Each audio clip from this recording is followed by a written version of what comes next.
Hello guys, and welcome to an amazing video on making chocolate crémeux. The ingredient list is in the description. Crémeux in French means creamy. Chocolate crémeux is very popular in the pastry world for its melting texture, smooth and rich flavor. Don't be fooled by this simple recipe, because the end result is sophisticated and downright fucking sexy. Once you try this, you too will agree with me that it is indeed fucking sexy. The deep richness of the chocolate comes alive, and the overall mouthfeel just hugs your taste buds. The most important thing is the quality of the chocolate. Here I will be using chocolate from Callebaut. This is from Belgium. The percentage of chocolate here is 70.5, so pretty intense and deep. We will be using 288 grams of that. Let's begin with the other preparation. Grab yourself a medium pot and pour in 300 grams of double cream.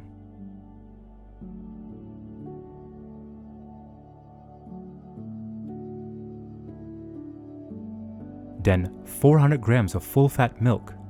None of that watery skim milk stuff. Throw in 2 grams or a good pinch of sea salt. This is just to balance and bring the chocolate flavor up.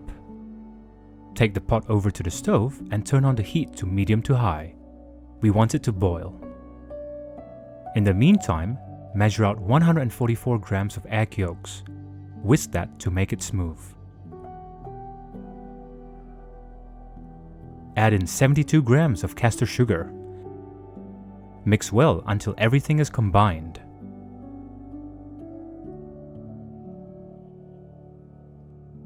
Once the cream and milk mixture has come to a boil, take it off from the heat and pour a little of that mixture into the bowl with the egg yolks and sugar, about 1/3 of the amount. Doing this tempers the egg yolks and doesn't shock the egg yolks, making it overcooked. Whisk everything and pour some more. This just introduces the heat gradually.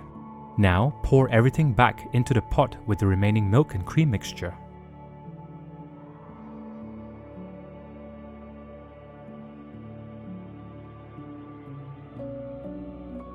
Take the pot over to the stove, but this time, turn down the heat. We don't want the mixture to boil. We are making a custard or crème anglaise here. Keep stirring and moving everything from the bottom around. We want to bring the custard to 82 degrees Celsius. Once you have reached 82 degrees Celsius, take it off from the heat. On the side, place your chocolate in a large bowl with a sieve on the top. The sieve is just to make sure everything is super smooth. Pour the prepared custard over the chocolate. Wait for about 30 seconds for the custard to melt the chocolate. Start whisking to combine everything.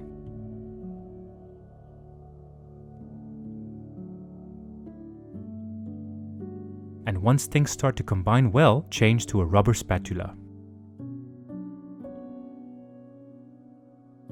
What we want is to try and avoid too many bubbles. Also, the spatula is able to scrape the bottom and the sides to ensure it really gets mixed well. You are done mixing when you do the spoon test and it is able to draw a line like this. I'm going to try that. That is so fucking good. Sorry children for swearing. However, with chocolate this good, why give it to children? Besides, I don't think they would appreciate such a dark and intense chocolate.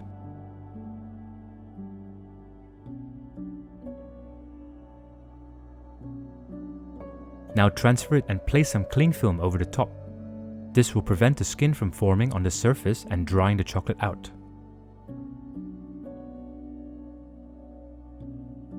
Place this in your fridge overnight to allow it to set. While waiting for this to set, do check out my other videos. The next day.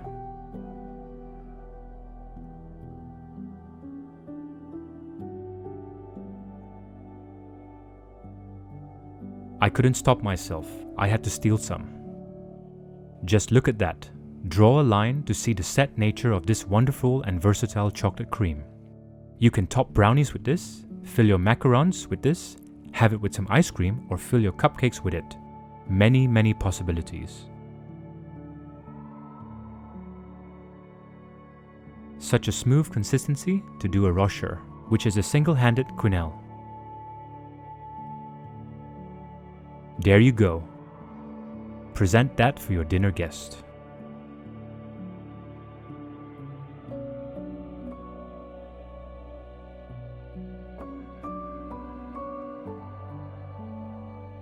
and here it's just to show you the spread consistency. Well, there you have it, chocolate crema. Go and make this. I promise you that you will enjoy this. If you find that 70% is too intense, make this with 50% chocolate. As usual, it was a pleasure having you with us on this journey today. If you enjoyed what you watched, please leave a like, comment down below, and subscribe to be notified of upcoming videos. Don't forget to hit that notification bell, and we shall see you in the next one. Bye for now.